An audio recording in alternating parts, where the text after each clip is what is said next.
Shalom saudara-saudara, saya berada di sebuah jemaat Gereja Toraja Jemaat Sumber Kasih Parekaju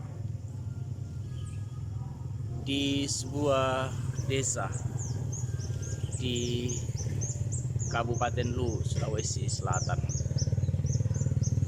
Saudara-saudara, dari tempat ini saya ingin memberitakan firman Tuhan kepada saudara-saudara sekalian di berbagai tempat.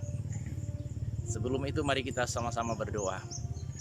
Bapa di sorga, kami bersyukur kepadamu atas segala kasih karunia-Mu. Tuhan menyertai kami dan menuntun hidup kami. Biarlah firman-Mu Tuhan yang kami baca ini menjadi bahagian dalam hidup kami. Dalam nama Tuhan Yesus kami berdoa. Amin. Saudara-saudara yang dikasihi oleh Tuhan Yesus, saya ingin membaca firman Tuhan dari kitab Kejadian pasalnya yang ke-45. Kejadian pasalnya yang ke-45, ayat yang ke-5. Demikian firman Tuhan. Kata Yusuf kepada saudara-saudaranya, "Tetapi sekarang janganlah bersusah hati dan janganlah menyesali diri karena kamu menjual aku ke sini. Sebab untuk memelihara kehidupanlah Allah menyuruh aku mendahului kamu."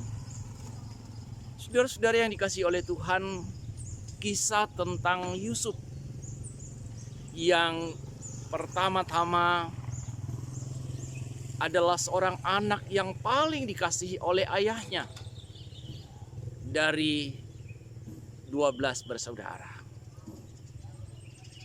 Namun akibat dari itu ia dibenci oleh saudara-saudaranya. Kebencian itu menghasilkan Yusuf dibuang ke dalam sumur,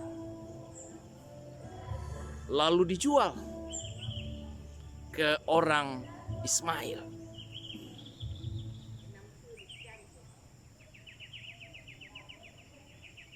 Singkat perjalanan hidup Yusuf melalui lika-liku sebagai seorang pembantu rumah tangga di rumah Potifar, kemudian dituduh oleh istri Potifar, lalu kemudian dimasukkan ke dalam penjara, dan dari dalam penjaralah Yusuf menuju ke istana Firaun. Saudara-saudara, perjalanan itu menyebabkan dia mencapai satu titik. Ia menjadi orang nomor 2 di istana Firaun. Dan pada saat ia berkuasa di sana, terjadi kemarau yang berkepanjangan yang mengakibatkan sebagian besar orang di Mesir dan daerah-daerah sekitarnya mengalami kelaparan, termasuk Yakub ayahnya dan saudara-saudaranya sendiri.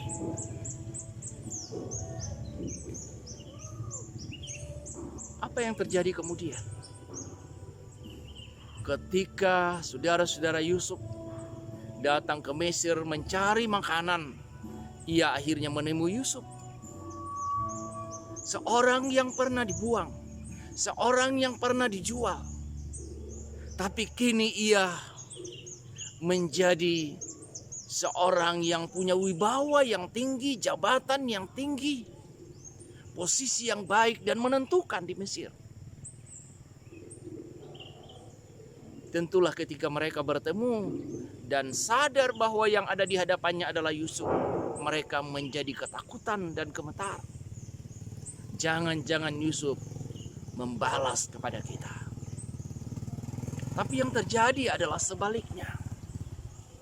Yusuf kemudian dengan penuh cinta kasih yang telah dibentuk karakternya oleh Tuhan dalam perjalanan panjang yang menyakitkan itu. Matanya, imannya tertuju hanya kepada Tuhan saja. Maka kata Yusuf, bukan karena kamu menjual aku sehingga aku ada di sini, tapi Allah menyuruh aku mendahului kamu. Untuk apa? Untuk memelihara kehidupan. Saudara-saudara, setiap kita punya perjalanan hidup, perjalanan yang panjang, berlika-liku, banyak yang menyakitkan, banyak yang mengecewakan.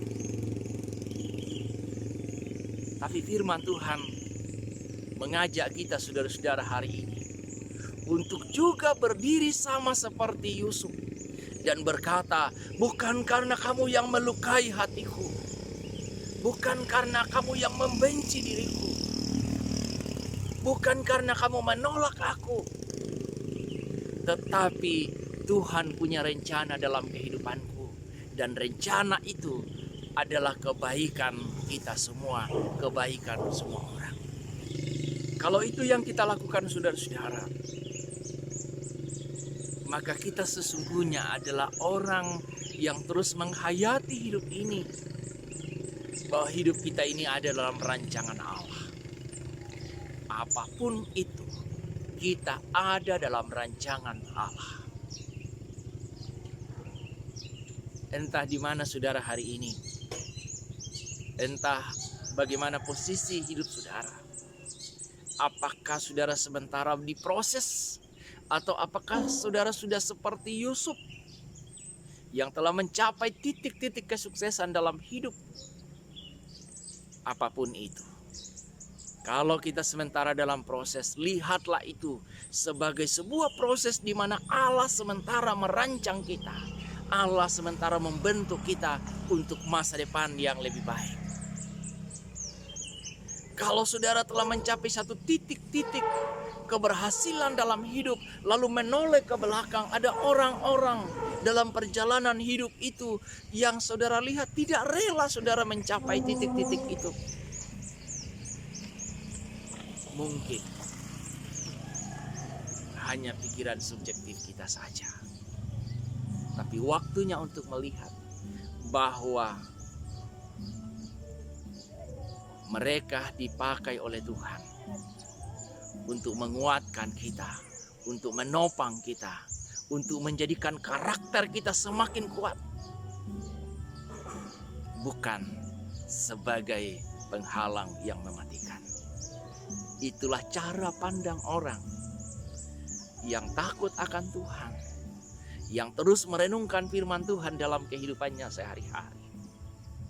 Tidak pernah melihat penghalang-penghalang itu sebagai sesuatu yang mematikan, tapi justru dilihat sebagai sesuatu yang menguatkan kita. Kita semakin terpacu untuk berhasil, kita semakin terpacu untuk sukses, kita semakin berusaha untuk mencapai titik-titik dalam hidup ini yang kita anggap sebagai sesuatu yang penting, sebagai sesuatu yang utama. Mari saudara-saudara, kita belajar kepada Yusuf menjadi orang yang legowo, menjadi orang yang ikhlas dalam hidupnya.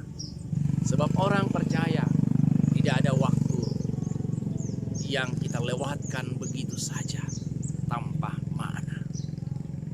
Semua bermakna, baik kepada kehidupan pribadi kita, kehidupan keluarga kita, kehidupan kita dalam persekutuan, dalam masyarakat.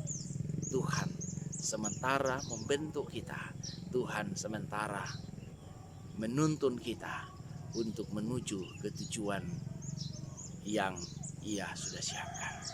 Tuhan memberkati saudara. Amin. Mari kita berdoa. Bapa di sorga, kami bersyukur kepadamu. Tuhan kuatkan, Tuhan topang kami dalam menjalani hari-hari hidup kami, agar kami menjadi anak-anak Tuhan yang terus menghargai proses dalam hidup ini, sehingga kami akan menghargai setiap hal yang terjadi dalam hidup kami sebagai proses di mana Tuhan membentuk kami. Tolonglah kami Tuhan untuk mencapai titik-titik keberhasilan dalam hidup kami, agar kami sama seperti Yusuf tampil untuk memelihara kehidupan bagi banyak orang. Dalam nama Tuhan Yesus kami berdoa. Amin. Demikian firman Tuhan. Tuhan memberkati saudara-saudara sekalian. Sampai jumpa kembali.